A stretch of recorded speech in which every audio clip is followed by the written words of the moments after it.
Oluchi opened the box and found a beautiful bangle inside. It was intricately designed, shimmering in the light. Immediately she put it on, admiring how it looked on her wrist. But as she wore it, she felt a strange sensation, like the bangle was tightening, almost gripping her wrist. She paused for a moment, frowning. Did that really happen? She wondered, but she shook off the thought.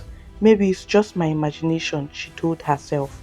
Feeling tired, she climbed into bed, the bangle still on her wrist. It glinted faintly in the moonlight as she drifted off to sleep blissfully. Later that night, just after midnight, Oluchi woke up to ease herself as she often did during the night. She carefully slid out of bed, trying not to disturb the peaceful silence of her room. After easing herself, as she was washing her hands, her eyes drifted to her wrist and she noticed she is no longer wearing the bangle. Her thoughts were still fuzzy from sleep, so she really didn't understand. Then she washed her face with water and looked at her wrist again. Now with a clear eyes, her heart skipped a beat. She stared at her empty wrist, confusion flooding her mind. Where did it go? She whispered under her breath. She checked the sink and the floor, but there was no sign of it. Panic began to rise, but she then tried to calm herself down. I must be imagining things, she told herself, feeling increasingly unsettled. Oluchi said a short prayer and tried to go back to sleep. Though it was difficult, the events in the bathroom left her feeling uneasy, and she could not shake off the strange sensation that the bangle's disappearance had caused. She practically forced herself to sleep, burying the fear deep within her, hoping the night would pass peacefully. The next morning, Oluchi woke up with a sense of heaviness in her chest. She prayed, took her bath, and began to dress for the day. As she was getting ready, she noticed something that made her stop mid motion. On the mirror stand beside her, there it was, the bangle. She stared at it, her heart racing. The strange thing was, the bangle wasn't there the night before. She was certain of it, but there it was now, just sitting on the stand, waiting for her. She felt a strange unease, but then she didn't want to overthink it. Maybe she had just missed it. Maybe she was too tired last night. She shrugged it off, deciding not to dwell on it, and left it there. Oluchi finished dressing and went to the main house where Nek and Ifeanyi lived. She greeted them as usual, but something was different today. Nneka, usually warm and cheerful, seemed distant. Ifeanyi, on the other hand, was unusually quiet, and when he did speak, his words were sharp. Nneka barely responded to him, and when she did, it was with a tone that didn't sound loving at all. The atmosphere was thick with tension. The usual light-headed breakfast conversations were replaced with brief, clipped sentences. Oluchi could sense it. There was something wrong. You always forget the little things, Nneka snapped at Ifeanyi as she placed the last serving of food on the table. I told you I was busy, Ifeanyi shot back, his voice low but tense. Can't you see I have other things to worry about? Oluchi kept quiet, feeling the discomfort in the air. It wasn't like them to argue over small things. Normally, they laughed and joked during breakfast, but today, every word felt like a potential trigger. She could see the way Ifeanyi rolled his eyes after Nneka's words, and Nneka's sharp retorts only seemed to make things worse. It was as though there was an invisible wall between them that neither was willing to tear down. After breakfast, Ifeanyi left with Oluchi. He was going to drop her off at Madame Sonia's fashion house before heading to his office, while Nneka hurried up and went to a supermarket that was located in the estate not far from their house. Oluchi didn't say anything during the drive, but she couldn't stop thinking about the argument. Was it just a random fight, or was there something more? The tension felt different, and it lingered in the air like an unspoken word. Well, she said, couples do fight. When she arrived at Sonia Fashion House, Oluchi was greeted with a warm smile. Madam Sonia was in a good mood, which was unusual for her. She was usually serious, but today her face seemed more relaxed and she appeared genuinely happy to see Oluchi. Good morning, Oluchi, Sonia said with a smile. How are you today? How is everything going? And how is the couple doing? Oluchi paused for a moment before answering. She didn't want to get into the details of what was going on with Nneka and Ifani. It wasn't her business. And besides, Sonia didn't need to know. She could sense that Sonia was trying to pry, asking more personal questions than usual. They are fine, Oluchi replied quickly, not wanting to delve deeper. Everything is good. Sonia gave her a knowing look but didn't push further. She changed the subject, but the question lingered in Oluchi's mind. Was there something going on between Nneka and Ifani that they weren't telling her? The arguments at breakfast, the way they avoided each other's eyes. It was all too much for Oluchi to ignore. As Oluchi walked that day, the strange events of the morning and the bangle that had mysteriously reappeared on her mirror stand kept running through her mind. Was there a connection between the mysterious bangle and the growing tension between the couple? Oluchi wasn't sure, but she couldn't help but feel that the answers were somewhere. That evening, when Oluchi got home, she decided not to wear the wristband. She placed it in her bag sitting in her wardrobe and left it there. However, at midnight, she woke up to pray, a new habit she had started because of the unease she felt in the house. She checked her bag and the bangle was gone. Her heart began to race. What is this? She whispered. Where could he be now? She searched her room thoroughly but didn't find it.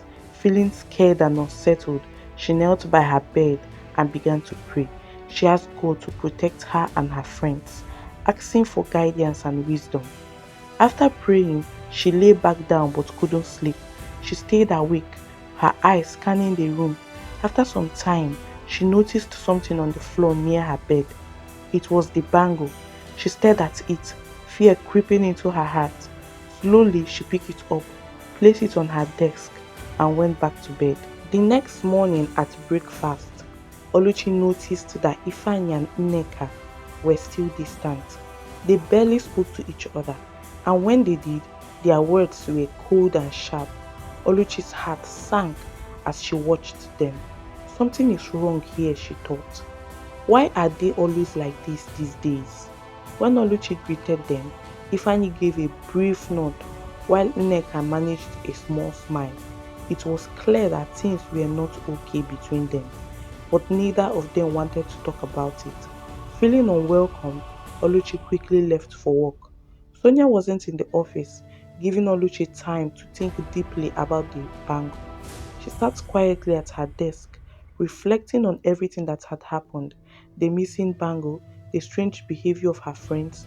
This is not normal, she thought. I need to pray more. Oluchi decided to start a 7-day fast. She prayed every morning and night, asking God to reveal the truth about the bangle and bring peace in her friend's home. On the third night of her fast, Oluchi had a dream. In the dream, she saw a woman dressed elegantly talking to someone in a dimly lit room. The conversation was unclear, but the tone was filled with anger and jealousy. Oluchi woke up sweating. God, help me understand this dream, she whispered. The same dream came to her on the fourth night, but this time she heard fragments of the conversations. The woman was saying things like, they don't deserve happiness, and I would destroy their perfect life. Oluchi woke up again, this time trembling. She knelt by her bed and prayed fervently, God, please reveal the source of this problem. Protect my friend Nneka and her husband. Show me what to do, she pleaded. As the fast continued, Oluchi felt stronger spiritually. She became more observant, paying attention to the behavior of those around her. She started noticing how Sonia's questions about Nneka and Ifeanyi always seemed overly curious.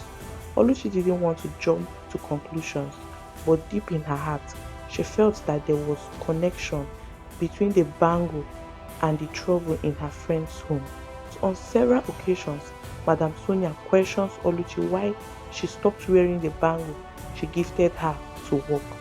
Oluchi have been giving her excuses anytime she asked because of the strange things happening concerning the bangle. Oluchi resolved to keep praying and fasting until the truth was fully revealed. Madam Sonia traveled for an event to style one of her brides, giving Oluchi time to ponder on the situations that has been disturbing her.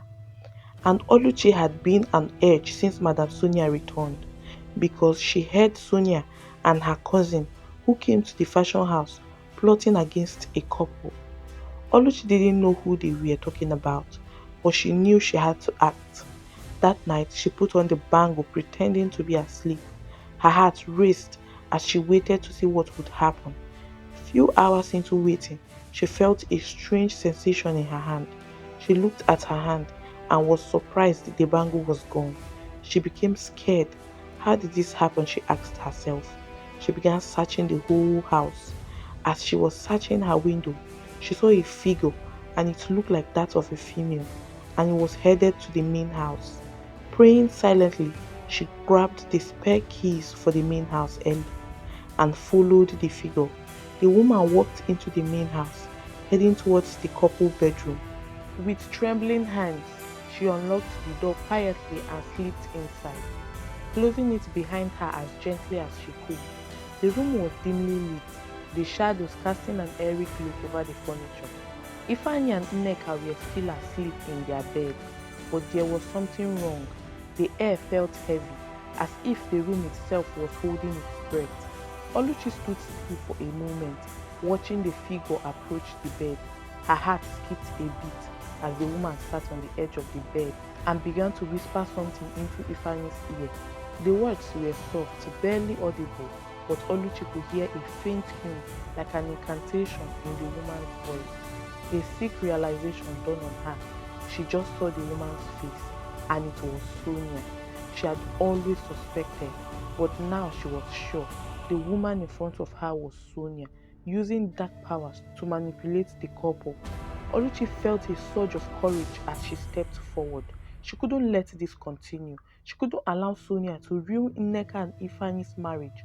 "What are you doing?" Oluchi's voice trembled, but the words came out with a power she didn't know she had.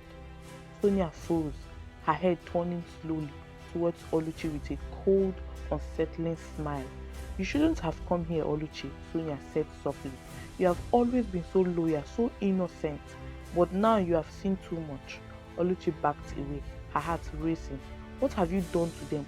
Why are you doing this?" Sonia's smile widened as she stood up, walking towards Oluchi. "I have been using them, manipulating their love. You see, love is powerful, but it can be twisted. I made Ifeanyi believe that he no longer wanted Nneka. I created so much discord, so much anger in both of them. I made him forget his loyalty. And with the bangle, I controlled you and I got access into this home." Oluchi's hands shook as she clenched her fist. "The bangle! You gave it to me, didn't you? It was a trap." Sonia's eyes gleamed. "Oh, Oluchi, you were always so naive. I gave you that bangle to bind you to me, to bind you to my will. It was never a gift, but a chain. And now I have come to finish what I have started." Oluchi's faith, her belief in the power of love and relationship, flooded her heart. The more Sonia spoke, the more Oluchi's anger and fear turned into strength. She realized that love was more powerful than any dark spell or curse. She had to fight back. Oluchi began to pray. As she prayed, she could feel the presence of holiness, purity, redemption, and salvation. She looked at Sonia, who is now trembling with fear. What what is happening?" Sonia gasped, taking a step back. Oluchi stepped forward, her voice steady. "You can no longer cause problems here. God has broken your hold on me, and now I'm going to stop you from destroying them." Sonia's face twisted in fury. "You think you can stop me? I am a master of the dark arts. With a swift movement, she reached out, trying to strike Oluchi down with a forceful wave of her hand. But Oluchi stood firm, feeling a divine power surround her. The air was thick with the tension of a spiritual battle, but Oluchi's faith became her shield. Sonia's face twisted with fury, her dark magic swirling around her as she lunged towards Oluchi, trying once more to overpower her. But this time, Oluchi stood firm, her faith radiating outward like an impenetrable shield. "You cannot defeat me, Oluchi," Sonia hissed, her voice distorted, no longer human. "You are nothing but a pawn in my game." And then Sonia's body began to contort in unnatural ways. Oluchi stepped back, wide-eyed as Sonia's skin rippled and her limbs elongated. The air grew thick with a foul stench, and before Oluchi would react, Sonia had completely transformed. Before her now lay a massive serpent, its scales glistening darkly in the dim light of the room. The serpent's eyes were glowing with a terrifying yellow hue, and its mouth opened, revealing rows of sharp, jagged teeth. It slithered across the room, its body twisting in ways no human form could. Oluchi stumbled back in fear, but the serpent advanced with swift, sinister movements. Its eyes fixed on Nneka and Ifeanyi, who were sitting on their bed, scared, their bodies stiff with shock. The couple woke up to the dreadful sight of Sonia and Oluchi exchanging words, the serpent's huge and coily body ready to strike the couple. The couple's mouth hung open in terror, unable to move as the serpent slithered closer, ready to sting its fangs into their vulnerable bodies. "Jesus Christ!" Oluchi shouted, her voice echoing through the room with authority and power. As soon as the words left her lips, the serpent paused, its body trembling, and its terrifying eyes flickered with fear, and its body stiffened as if it had encountered an invisible barrier. The serpent bowed its head, lowering itself as if it were submitting to a greater power. The glow in its eyes faded, and for a moment the room seemed to hold its breath. Oluchi's heart raised as she saw the serpent cowering before her. The power in the name of Jesus, the strength of her faith had broken the serpent's spell. She took a step forward, not out of fear, but with the confidence that came from calling upon the name of Jesus. "Leave them," Oluchi commanded, her voice steady and unwavering. "In the name of Jesus Christ, I command you to leave this house and never return." The serpent writhed in pain, its body twisting violently. The monstrous form collapsed, disintegrating into thin air. The darkness that had filled the room began to dissipate, and the atmosphere lightened.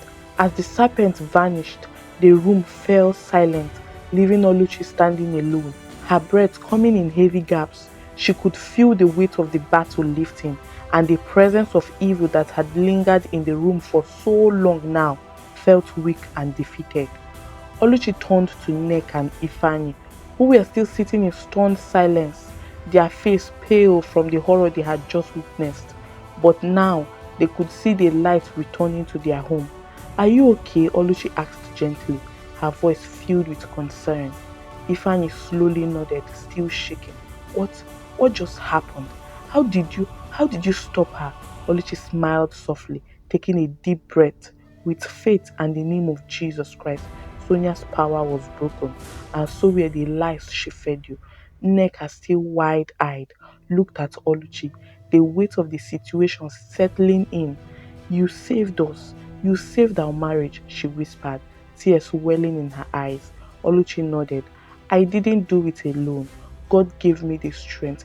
In fact, God saved us all." Just as Oluchi finished speaking, Nneka turned toward her, confusion still clouding her face.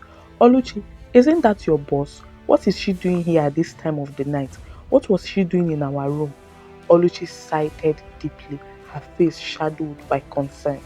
"I don't know, Nneka. All I know is that she came here to destroy your marriage using the bangle she had gifted me. Thank God it's over now, though." But Ifeanyi, who had been silent up until this point, leaned forward, his face pained but thoughtful.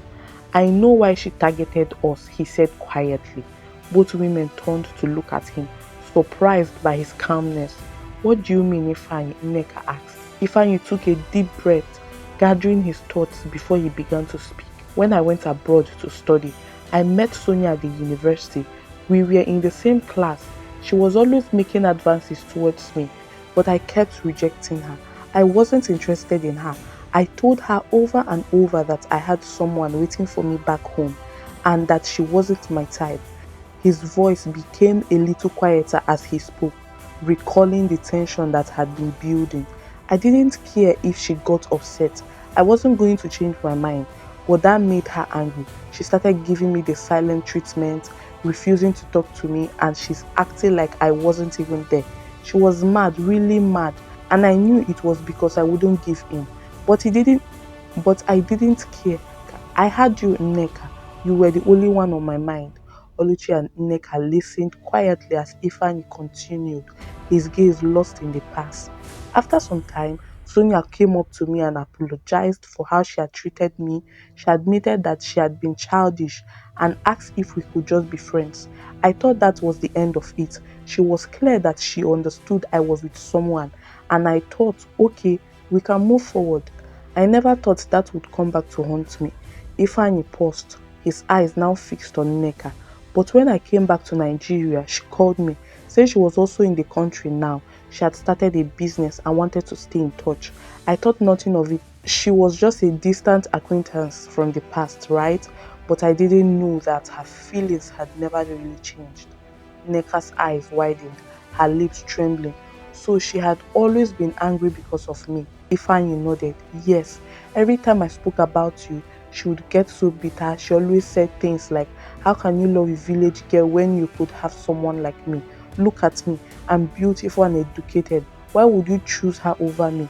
Oluchi shook her head, trying to comprehend what she was hearing. That's crazy. She was mad that you loved Nneka, so she decided to make your life hell. Ifeanyi's expression hardened. Yes, and she would threaten me, saying things like, when I see that girl, I will make sure she regrets ever being with you. I never thought she would go this far. I really didn't. He turned to Nneka, his voice filled with regret. I should have told you this earlier, but I thought nothing would happen after she apologized. I thought I was done with her, but obviously I was wrong. Nneka hugged him tightly, her heart heavy but understanding. It's okay, Fanny. I know you never meant for any of this to happen. I love you and nothing will change that. I'm very happy we are both safe now. Ifeanyi smiled weakly, pulling Nneka closer. I'm sorry I didn't tell you sooner. Nneka, I never wanted you to be caught in the middle of all this. Just then Oluchi smiled, wiping away a tear. Well, everything is fine now. What matters is that you two are okay and that evil is gone. And I'm so happy to see you both back to your old selves. Nneka, still holding Ifeanyi, turned to Oluchi and embraced her. Thank you, Oluchi. You have not only saved us from Sonia, but you have also helped us save our marriage. I don't know what we would have done without you. I'm just glad I could help. So Oluchi replied, her voice full of gratitude. We are all family and no evil will come between us. The three of them stood there for a moment, holding each other tightly. The battle had been won and the love between them was now stronger than ever. Days passed and the tension that had once plagued the house faded, replaced by a deep sense of peace.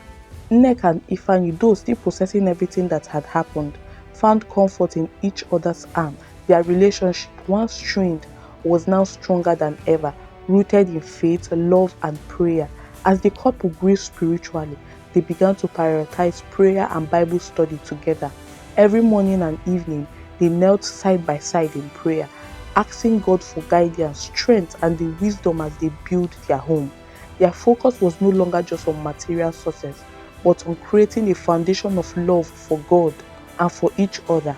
Their home became a sanctuary of peace and grace, filled with a spirit of true Christianity. Meanwhile, Oluchi found herself at a crossroads. The darkness that had loomed over her for so long was finally gone, and she knew it was time to move forward. She had been working for Madame Sonia, but now, with Sonia's true nature exposed, and her power broken, Oluchi could no longer be a part of her business. One day, as they sat together after a peaceful meal, Ifeanyi turned to Oluchi with a warm smile. "Oluchi, we have been talking," he said, his voice sincere. "You have helped us so much, and we can never repay you for everything you have done. But I want you to know that we are a family." Oluchi looked at him a little surprised. "If you ever need a place to stay or if you want to start something of your own, we will always welcome you. You don't have to go anywhere, Oluchi. You have always been there for us, and now it's our turn to help you build the future you deserve." Oluchi's heart swelled with emotions, grateful for the kindness and the love that radiated from the couple. She had been through so much, but now she was surrounded by love and support from people who truly cared. "Thank you, Ifeanyi. You have always been like a brother to me and Nneka like a sister. I don't know what I would have done without you both." Ifeanyi smiled warmly. "No need to thank us. We are family and family is always there for each other." And so Oluchi began her new journey with Ifeanyi's support. He helped her open her own fashion house, a dream she had always longed to achieve but never thought possible. Her talent was now unleashed without any dark force controlling her. She worked tirelessly, pouring her heart into every design, knowing that the work she did was not just for success, but also for the glory of God. The fashion house became a symbol of hope and faith, a place where creativity and spirituality intertwined. Thank you so much for watching. If you enjoyed this video, please give it a thumbs up, share with your friends, and don't forget to subscribe to our channel for more content like this. Until next time, take care and bye bye.